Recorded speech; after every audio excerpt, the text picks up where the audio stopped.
give our God, our Jesus, a hand clap of praise and praise. Now, all right, that's good enough for mama, that's good enough for daddy. But I said, our Jesus, our Lord and Savior, our God. Come on, give him a salute in this place. Come on, man. If you don't want him to do it without you, come on, give him a salute. Come on, I don't want you to do it without me, guys.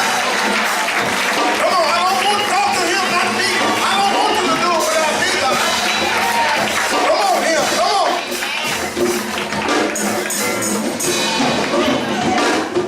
God bless you this morning. I just want to ask you, can I just meet myself this morning?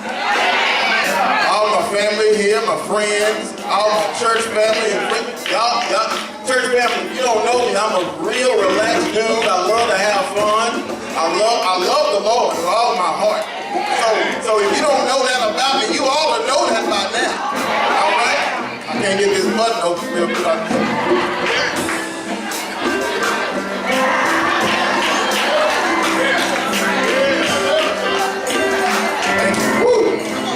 Women, thank God y'all don't have to wear neckties and all that kind of stuff. But I know y'all wear something that we don't want to wear either. God bless you. God bless you. God bless you.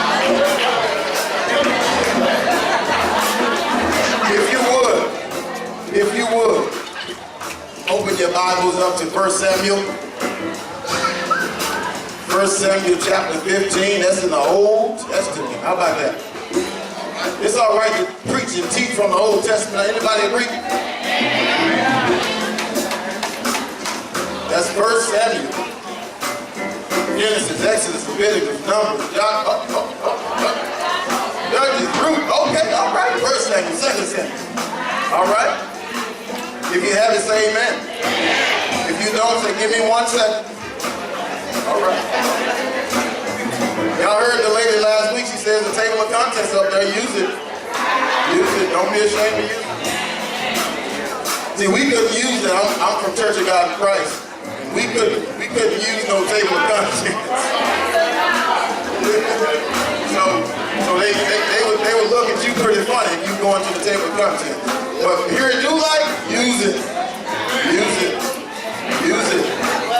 You have it? I'm gonna get Reverend Woods to read for me. I'm gonna jump over this, so just kind of stretch your legs just for a second. I'm gonna jump all over this chapter real quick. It's a beautiful chapter. There's a lot of knowledge in it, so I just want Reverend Woods. Everybody love the way Reverend Woods reads. I told him, him and Sister Caesar, those are my best favorite readers. I love to read.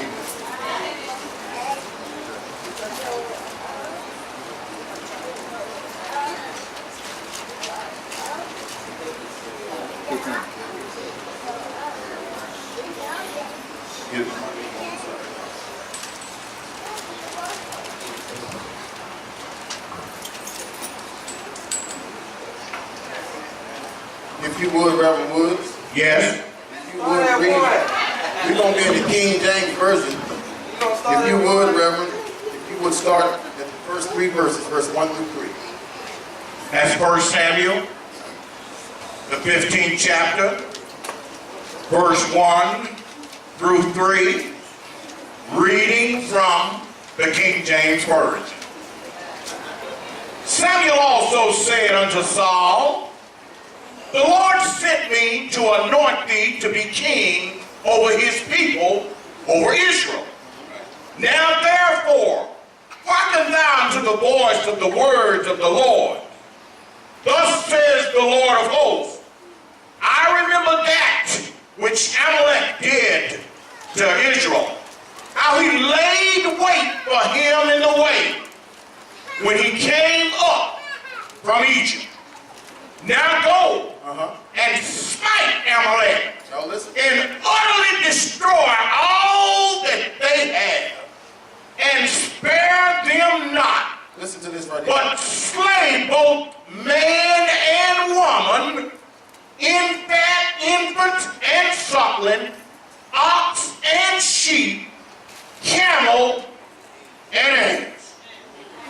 Did he just say all? Okay, let's jump down to verse 8 and 9. Verse 8 and 9. And he took Agag, the king of the Amalekites, alive. Hold on. Did y'all hear what he just said? Okay, go ahead. And utterly destroyed all the people with the edge of the sword. But Saul and the people spared Agag and the best of the sheep Listen. and of the oxen and of the fatlings and the lambs and all that was good, and would not utterly destroy them. But everything that was vile and refuse, that they destroyed utterly. All right, hold on. Now he just said, kill it all, right? But he spared Agag, right? Okay, let's jump down to verse 13 through 15. And Samuel came to Saul, and Saul said unto him, Blessed be thou of the Lord. I have performed the commandment of the Lord. Man, why you lying? And Samuel said, What meaneth then this bleating of the sheep What is this I hear in my ears? in mine ears, You killed it all. and the lowing of the oxen which I hear? And Saul said, They have brought them from the Amalekites. Who did it? Who? They Listen, y'all. They what? They have brought them from the Amalekites. For the people spared the best of the sheep and of the oxen to sacrifice unto the Lord thy God. Oh, it's okay if I sacrifice it to God. God, I'm giving it to you. And the rest Listen. we have utterly destroyed. All right, we almost there. I got to paint the picture for you. Verse 17 and 18. And Samuel said, When thou wast little in thine own sight, wast thou not made the head of the tribes of Israel? The Lord anointed thee king over Israel. The Lord sent thee on a journey and said, Go and utterly destroy the sinners, the Amalekites, and fight against them until they be consumed. Verse 24. And Saul said unto Samuel, I have sinned, for I have transgressed the commandment of the Lord and thy word, because I feared the people and obeyed their voice. And the last verse all the way to 35. Samuel came. Come on, read it. And Samuel came no more to see Saul until the day of his death. Nevertheless, Samuel mourned for Saul, and the Lord repented that he had made Saul king over Israel. Before you take your seat, look at your neighbor on the left and on the right and say, don't keep that. No, say it with expression just like that. Say, no, look at him real good. Look him dead in the eyeball. Don't keep that. Don't keep that. Don't keep that. Don't keep that. Go ahead and take your seat. Take your seat. Come on, here. So listen. So what's going on here? What's going on here? We back in the Old Testament. You remember when God delivered the Israelites out of from the hands of Pharaoh? Y'all remember that? And he sent them out into the wilderness, and from the wilderness they were on their way to the promised land. Anybody remember the Old Testament? You know that? So what's going on here is when the Israelites were coming up out of Egypt, the Amalekites, Amalek, they came and they tried to destroy the Israelites.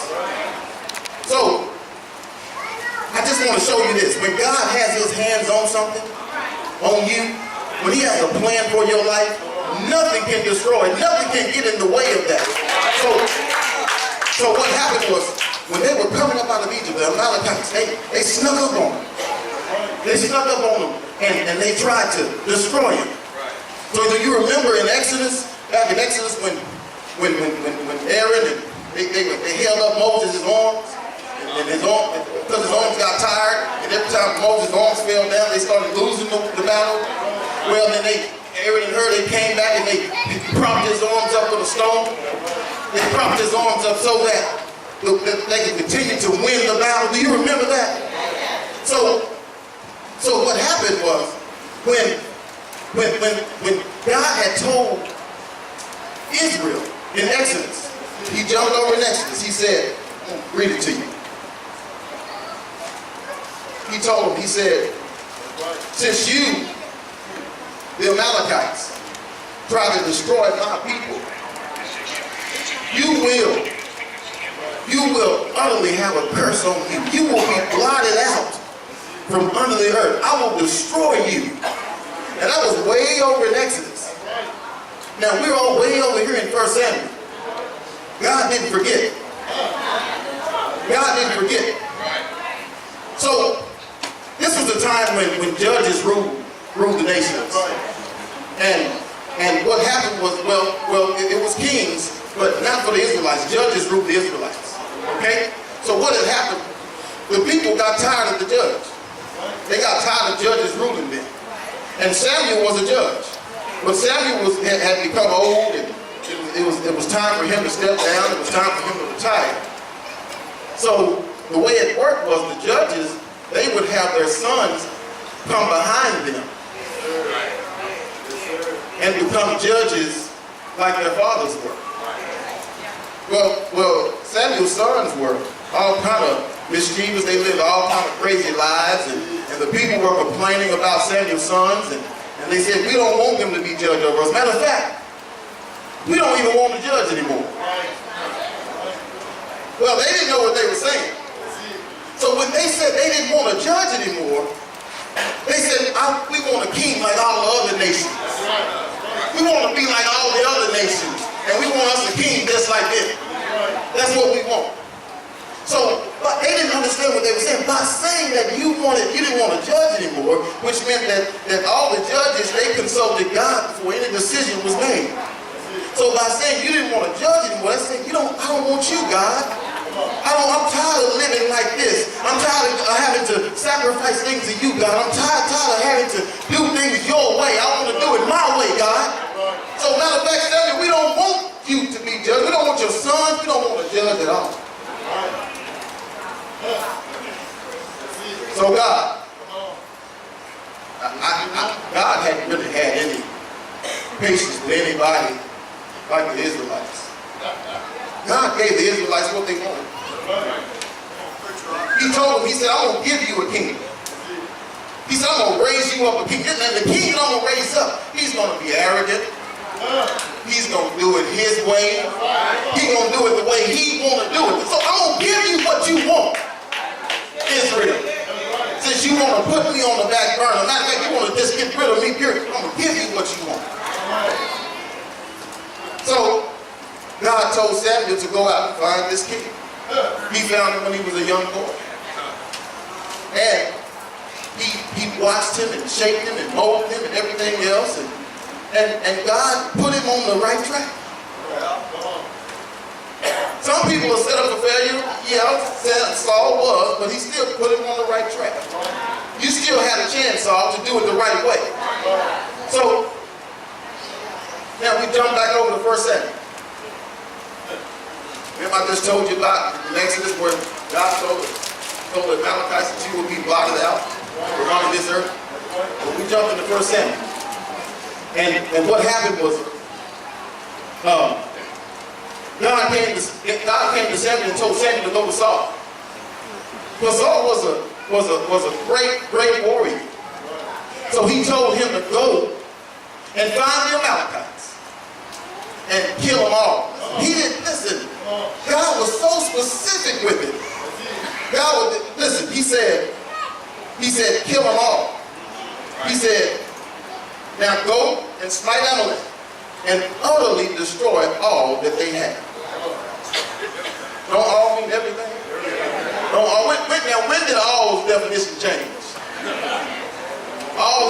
same since the beginning of time. And see, this is where we get hurt at. Because we try to reason with our own sin. This is where we get hurt. So he said, slay both man and woman. What? Okay, we can kill the men. All right, the men, we can get rid of them. You know, because there were no women in the army, right? You know that, right? There were no women soldiers. So we can kill the men and just take all the women. That's what he. So you telling me you want me to kill all the men and the women? Now this is where it gets crazy right here. Crazy for us. He said, kill the infants. He said, kill the suckling. That's the baby that's on his mother's breast. He said, kill that baby too. Then he went even deeper. He said, kill the ox, kill the sheep, kill the camel, and kill the ass. Is that what he said? So, here comes Samuel coming to Saul. I can see Samuel, I can picture Samuel walking down the road. Saul is all excited because he sees Samuel coming, and in Saul's mind, we're in Saul's mind right now. We did everything right. Our all. So I can see him coming down the road, and I can see Saul just excited to see Samuel, just ready to tell him the news. And he walks up to him and he says,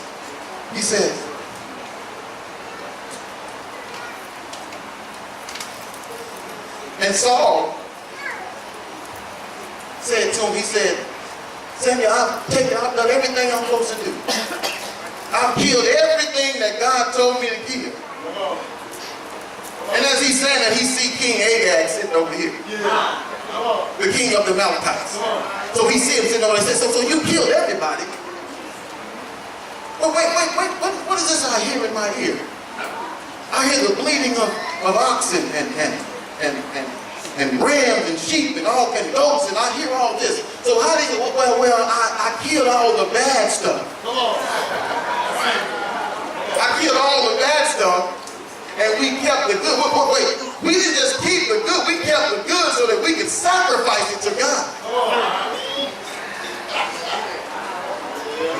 So you mean to tell me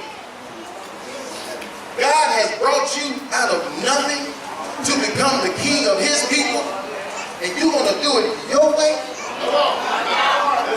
You want to do it your way? God has brought each and every one of these people in the New Life Church up out of something to be something, and you going to do it your way? No, I think not. In anything you do, there's a standard. When you go to your job, most of us, when you go outside, for those that smoke, they have a smoking section. And most of them, when I worked for Duncanville Police, they had a city ordinance sign on the wall reminding you that if you smoke in this area, the consequences will be a $2,000 fine or so much time in jail. When you go to your job, when you go into the break room or whatever, they have all the different rules and different things like that on the wall. Am I making this up? Okay, all right. So when you go up, you see all the different rules. And it tells you how to do this and how to do that. If you stray from that, then there are consequences. If you stray to the left or to the right, there are consequences. So listen, God told him. He said, now this shocked me. I've read this chapter I don't know how many times. God said, I hate that I even made Saul king. Now for all my life I've been told that God he don't do nothing and then change it. He don't do that. But he said here, he said, it repented me that I made Saul king over my people. Israel, I did this for you, Israel. And this is what you made me do. Look at the king that you have here. I told him to kill everything. I told him not to keep nothing. It repented me that I made him king over my people. So, the reason why God said kill it all is because the whole nation of the Amalekites was evil. What does when cancer gets in the body, what does cancer do? Cancer spreads, right? As a matter of fact, let's make it even plainer to you. Black mold. Anybody seen black mold in the home before? Or when you take a shower and that water is sitting right, talking about there's black stuff. If you don't get rid of that, it's gonna spread all over the bathtub. That's what it's gonna spread. It's gonna continue to grow. My guys and I, we're into construction, and I watch a lot of different teachings on how to do different types of construction work and things like that. And I watched this guy, he was getting black mold out of the house. The guy put this suit on from head to toe. And he, piece by piece, went into the walls of this house and took every piece of black mold off of the wall. And he carefully placed the black mold into a trash bag. And he had to close the room that he was in, he had to close it up, because once you touch black mold, it spreads in the air. You can't even see it. You can't even see it, so it's just spreading all in the air. So he carefully took the pieces of black mold off and placed them in a bag. He took the clothing off that he had on and placed it in the bag. And you know what he did after that? He destroyed it. If I don't destroy this, it's going to spread.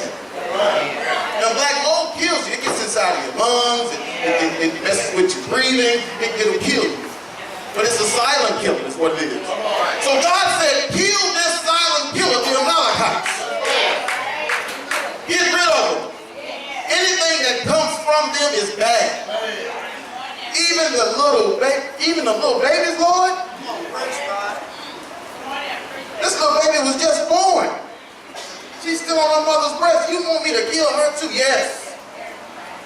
Everything, kill it all. See, what we do is we try to use our own understanding when it comes to God.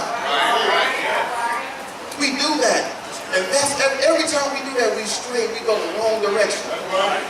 Every time. Because the Bible says his ways are not our ways.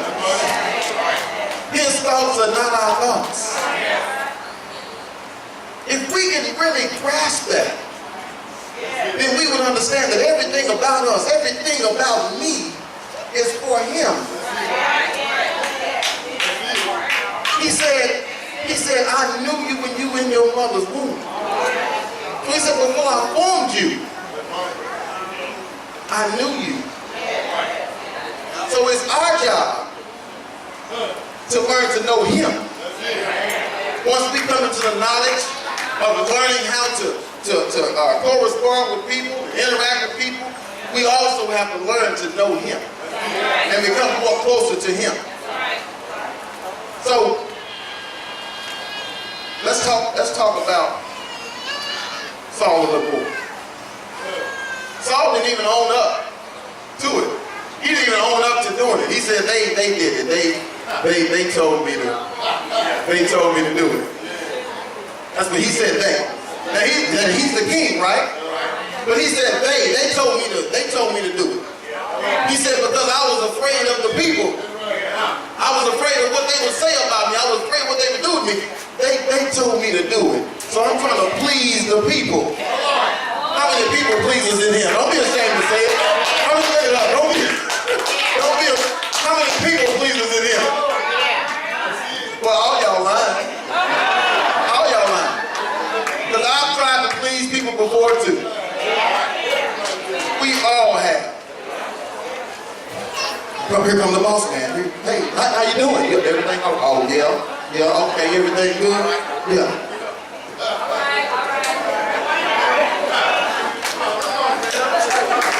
See, I'm telling you, right now, remember, we're in the mind of Saul. We're in the mind of Saul. He's the first king of Israel. The first king and the only king. I got to please these people called for me. They asked God, to give me to them. So I got to please them. God, forget them. Let me put you on the back burner for a second. I got to listen to these people. I see them. I see them every day. They in my ear, they in my mouth. Hey, I see them. I got to please them, God. Come on, bro. That's it. We're in the mind of Saul right now. So I don't care nothing about what God will do. Samuel, what you telling me about God and the rituals? I got to please these people. So Samuel goes to him and he says, God is sickened of the sight of you. God can't even stand to look at you. But you taking what he told you to do and did what you wanted to do with it. God can't even stand to look at you. You come to me, you lie. You didn't even have enough sense to take the camel and the sheep way over there somewhere. You left them right here so I didn't even hear them when I walked up. You ain't even a good liar and you trying to lie.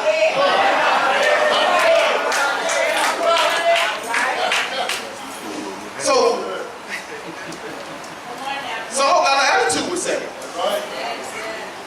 So I said, man, what you talking about, man? I did everything that God told me to do. Man, get away from me with that. I did everything that God told me to do. And who are you to come up here and tell me anything? You wasn't out there killing folks and stabbing folks and cutting heads off. Who are you to come to me? God said, all right. Somebody said, all right. I'm going to go back and consult God and see what God has to say. And Saul said, no. You tell me now what God has to say. Sam said, okay. God said, it repented him that he even made you king. He said, so from this day forward, you'll live, but you'll live in turmoil. You'll still be the king, but you'll live in turmoil. And then I said, Saul had the gumption to say, okay, wait a minute, I've seen it. I've done wrong. Well, listen, okay, hold on, let me see. Listen, so, wait a minute. Okay, I've done wrong, but I need you to do something for me, Samuel. I need you to do something for me. I need you to go back with me in front of the people and let us give a sacrifice unto God, let us worship God in front of the people so they can see me with you and you with me. And the people will think that I did everything right. They'll think that God is okay with me. I need you to go back with me so that we can stand before the people and say, all right.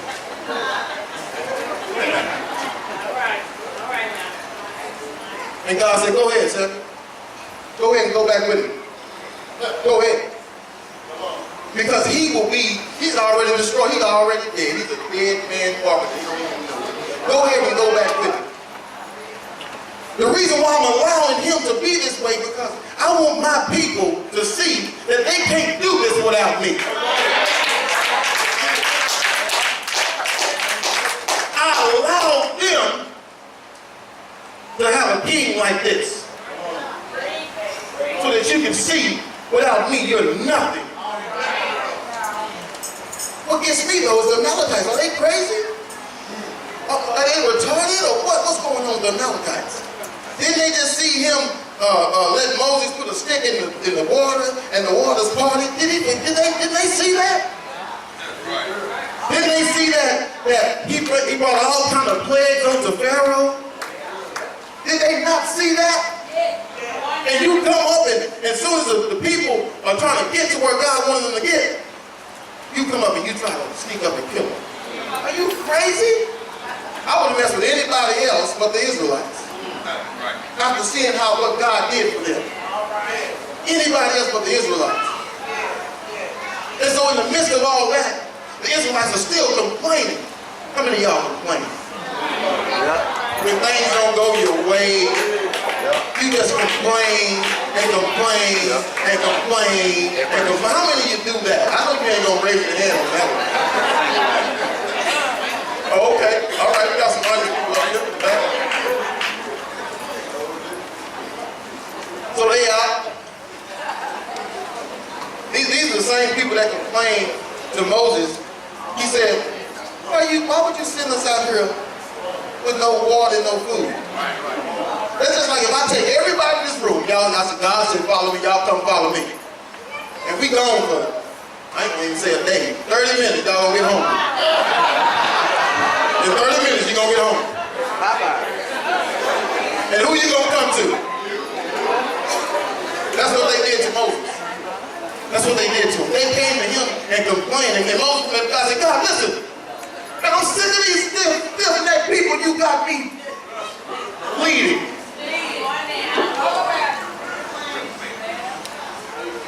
These folks are complaining about this and that, and that and this. And then God said, okay, don't worry about it. All right. Don't even worry about it.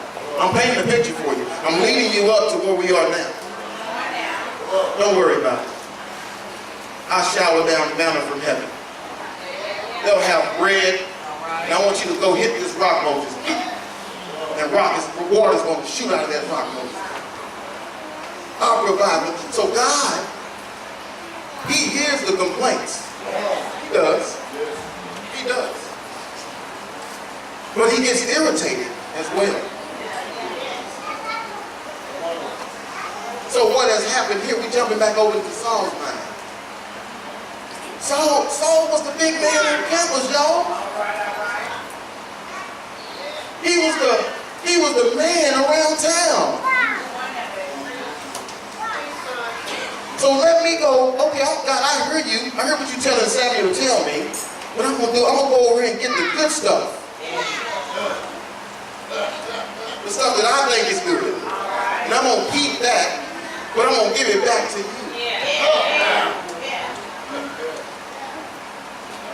Have you ever told your child to do something? Oh, y'all say no. You ever told your child to do something and they didn't do it? Or you tell them to clean the room and they say, I cleaned the room and only half the room is clean? Go take the trash out, but you left the trash in the bathroom. You're talking about boys already. But they don't get all the trash in the house. They just get some of it. They don't get it all. So what I do is I take the trash out of the bathroom, I bag it up, and I throw it outside the door. So they'll see it. And let them know that you forgot this too. You only have a couple of jobs in the house. Just a couple of jobs. And you can't even do that. But have you ever told your child or somebody to do something and they didn't do it all the way? You loan somebody $100, they brought you back $25. And you looking at the money and you looking at your hand, looking at the money, looking at him, looking at that money. Like, what rest? My daddy told me one time, he said, when people come to him and say, loan me some money until Friday, he's like, what Friday? Which Friday are you talking about? Well, you gotta ask those questions. You gotta be specific, that's right. Which Friday are you talking about? You might be talking about Friday 2018 or something. What Friday are you talking about?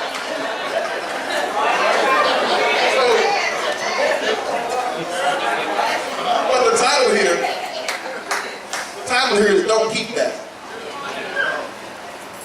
What are you keeping right now? What are you holding on to that you should have let go a long time ago?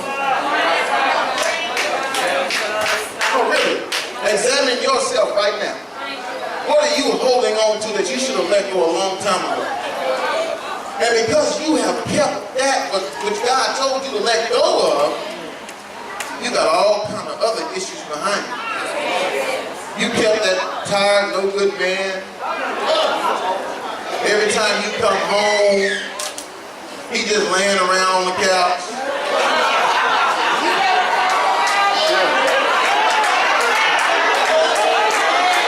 Watching all the TV programs that you recorded. So when you come in the house, you see what you didn't want to see right now, because he watching it.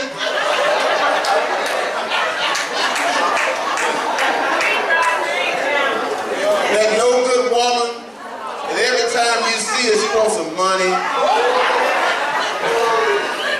But you've been keeping her around for years and years. That's your sugar daddy. Your sugar keeping her around for the longest and you know that she don't care nothing about you. Show her one day and don't have no money and see what happens.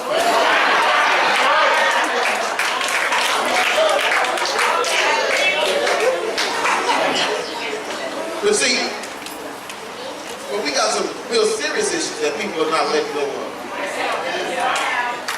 We've had some people that have been molested, raped, abused.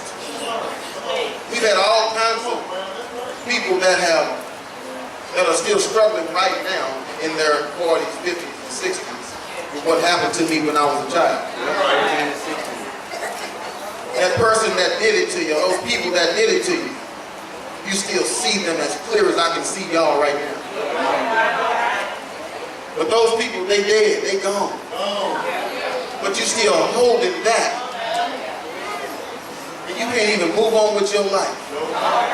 I've never seen so many 50 and 60 and 70-year-old people that are lost. I've never seen that. You're supposed to lead people like me. Amen. How you gonna lead me and you lost? You don't even know where you're going. The Bible says the two walk together and they not agree. How you gonna lead me? You got 50 and 60-year-old folks still gossiping.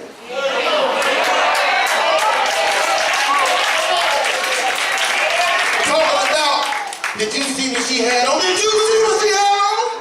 Don't talk to her. Don't minister to her. Did you see it? So you end up keeping things like that. And it ends up screwing up your whole personality. I heard somebody say, you can, oh, the lady last week, she said you can start a fight in an empty room.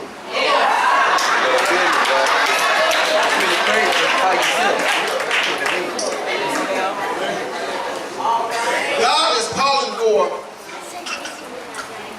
a strong people, a strong man, strong woman that can be able to teach these little ones.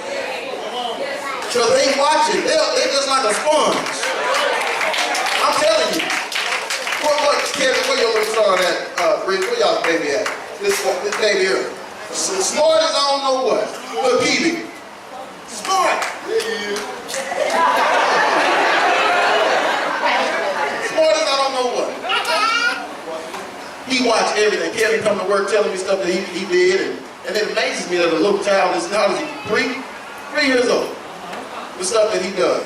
Say the other day, I know you didn't all want to use it, Kevin. The other day he said that Bree told him that he couldn't have some water or something. Right? Right. And he go out and I think he hide the water. He filled the refrigerator up first, and then he snuck the water out and ran past the door.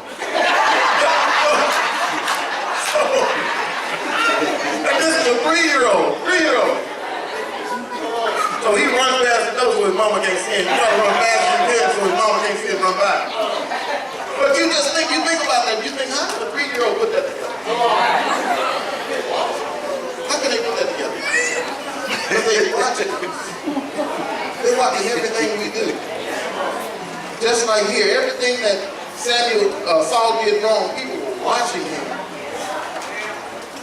And because they were watching him, they felt like, okay, if you can do this to God, I can do it to God. God tells me to do something, I don't have to do everything that he tells me to do. So, as I get ready to close, I really mean it. Got two more. We do. How we do. Got two more. There's one. Because I got about 7 pages right here, so I gotta close it. I gotta close it. But listen, as I close, are you tired of giving people 100%? And they give you 10?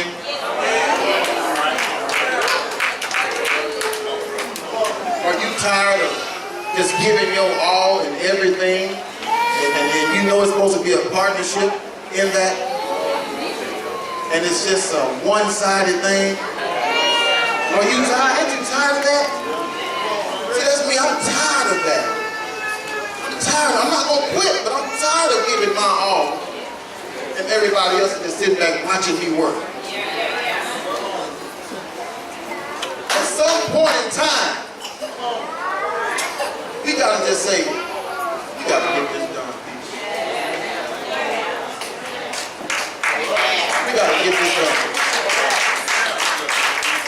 We gotta come together as God's people. No matter the color barriers or anything, we gotta come together as God's people. Because this thing, this church, this kingdom has to grow here on this earth. Because when we're dead, there's so many kids right now, it's a disgrace that don't know anything about Jesus. They running around talking about, I'm conscious of this, I'm conscious of that. But you're not even conscious of Jesus Christ. Because you know why? Because we're not telling them about Jesus Christ. So I need you to go into your spiritual closets right now. Right now, where you sit, where you stand. Anything that's in there that doesn't need to be there, look at it and throw it out and say, don't keep that. Don't keep that. Don't keep that. Don't keep that. Don't keep that. Don't keep that. I'm talking to you too, kids. Kids, I'm talking to you. You've been hurt. I'm talking to you too. Look into your closet right now and say, don't keep that. You got some problems with somebody at school? Don't keep that. Keep walking down the hallways of your school. Don't keep that. You got some problems with a teacher? Don't keep that. Don't keep that. Stand to your feet.